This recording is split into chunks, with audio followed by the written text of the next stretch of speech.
Sebanyak 1.401 karateka dari 60 kontingen mewakili 13 perguruan karate di Indonesia ambil bagian dalam turnamen terbuka dan festival karate Sumsel 2025.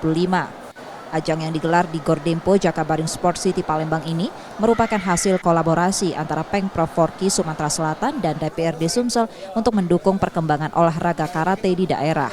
Melakukan telescouting, setiap event ada dari tim Bimpres yang melakukan telescouting, mencatat evaluasi mereka-mereka yang melakukan pertandingan.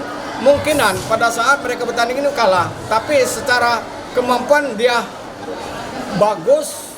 Nah, itu juga nanti dapat catatan maupun juga dipanggil. Turnamen juga menjadi kesempatan Pengprov Forki mencari bakat-bakat muda potensial. Untuk itu, mereka menurunkan tim pencari bakat guna menjaring karateka terbaik yang berpeluang dikembangkan. Ingin tambah pengalaman lagi. Banyak kejuaraan yang lebih besar dan lebih menantang. Para peserta berharap turnamen ini bisa digelar rutin agar mereka mendapat lebih banyak pengalaman bertanding. Sementara Pengprov Forki Sumsel berharap ke depan semakin banyak pihak yang ikut membantu pembinaan atlet karate. Nur Muhammad, Kompas TV, Palembang, Sumatera Selatan.